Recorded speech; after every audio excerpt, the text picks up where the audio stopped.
Leo, hi! Welcome to Mystic Queen PH at ito ang inyong monthly reading for January 2025. So if you're interested in private readings, meron tayong link sa description at sa pinned comment.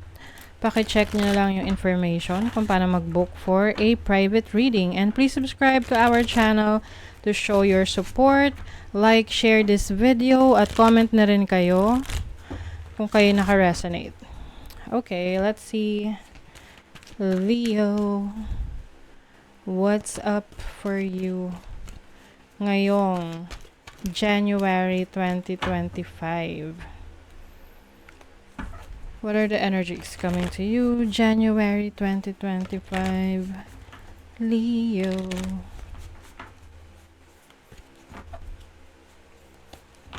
Okay. Retrograde Jupiter and Vesta Hearth. Okay. I think ngayong January, you are going to reassess the things na gusto mong gawin sa buhay mo. Yung mga plano mo. Yung parang looking back sa nangyari sa'yo noong 2024. Ngayong January, you will reassess kung alin dito yung nakabuti sa'yo, alin yung hindi. At kung ano yung mga hindi nakabuti sa'yo, you're going to let that go. Palalayain mo yun. And you will focus on your passion. Kasi you have this burning passion. You have this urge about doing something new. Na maaring nag-hesitate ka na gawin. Kasi akala mo, hindi mo kaya or parang feeling mo it's outside of your comfort zone. But actually, hinihintay lang yan na mag-tap in ka dyan. Hinihintay lang ng universe na i-access mo yung potentials mo na yan. To discover, to see your options, your opportunities. Okay? Kasi Jupiter is about expansion. So, ngayong January, you are expanding your horizon, you are expanding your options, opportunities, whether this is a career, sa business, or sa personal growth mo.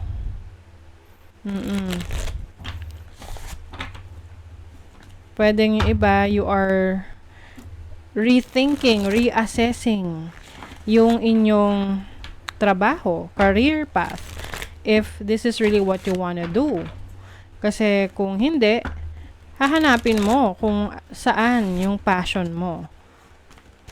What you love doing, creating. So, maaring you're also going to tap into your creative talents, creative skills.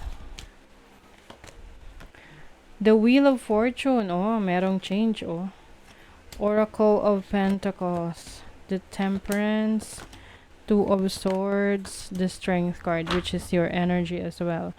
So, yeah, decision. This is a decision na kailangan mong gawin. You've been waiting kumbaga parang dinidelay mo. Kasi pwedeng natatakot ka pa na i-explore yung comfort zone mo, yung outside of your comfort zone. Oracle of Cups. The Wheel of Fortune is a shift in your interest. So, maaring na may nagbabago sa interest mo. Let's say, hindi ka na interesado sa mga naging plano mo a few years back. Dati, gusto mong umakyat sa ladder of success pagdating sa career. So, pwede ngayon, nag-iiba yung interest mo. Pwedeng gusto mong magnegosyo or to be self-employed. You are also stepping into a new role. May bagong role for you it's either trabaho mo, sa career path, sa business mo. Yung iba na ipagpapatuloy yung career path ninyo, pwedeng may bagong leadership role that is opening up sa inyo. Ito yung pinakahihintay nyo talaga. And at the same time, hindi lang yan yung option sa'yo. Kumbaga may option ka na i-grab yung opportunity na yan. May option ka rin na sumubok ng iba. Kasi there is something na, parang deeply invested ka na ngayon, na you are trying to look on it or look at it. Tinitingnan mo, nire-reassess mo kung pwede na ba, kaya na ba. Oo.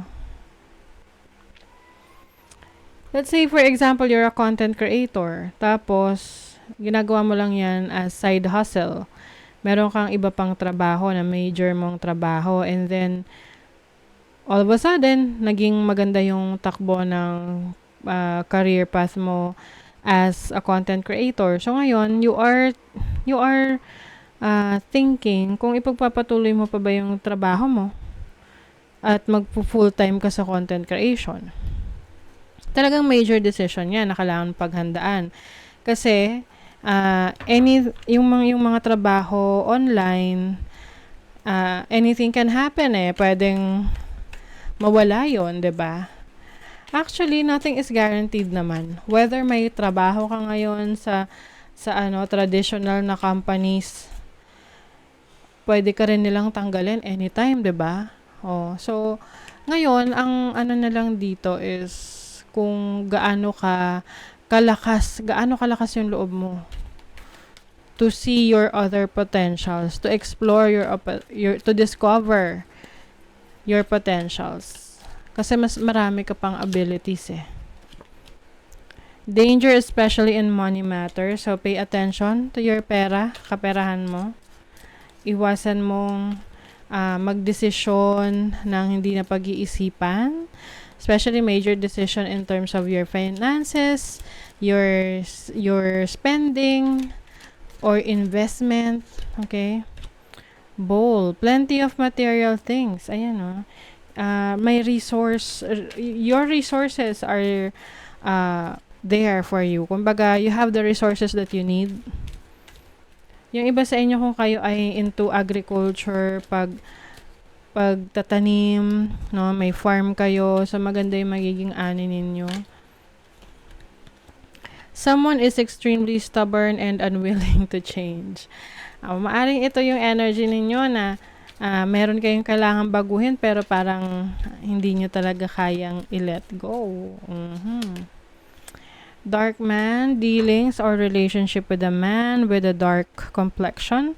So maaring isa rin yan sa major concern mo ngayong January. This can be sa anyone. It can be your romantic partner, your family member. Romance is in the air. Okay. So, Leo, this is a romantic connection, Uy, may ring. A marriage will take place, either romance or business.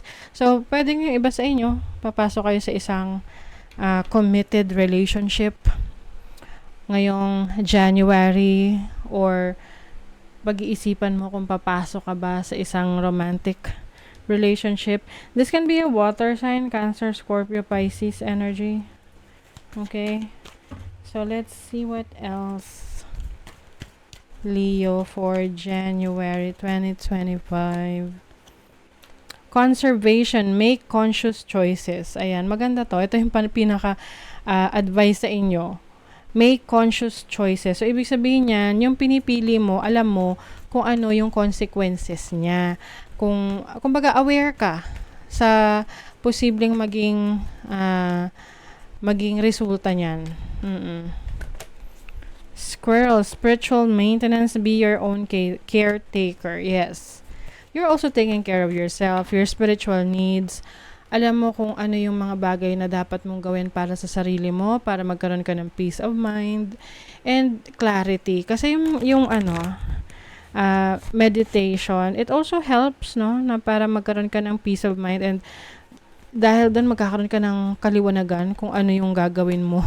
Especially if you are into a major decision in your life, Speak your truth. Ayan. Have strength, faith, and conviction in your voice. It has never been more needed. So, find your truth. Ano ba yung totoo sa'yo? Ano ba talaga yung gusto mo? Ano yung sinasabi ng puso mo?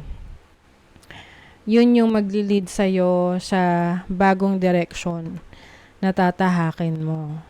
This can be in any area of your life, whether sa romantic, sa business, sa job mo. Okay? So, that is your reading, Leo. Good luck. Thank you so much. See you again.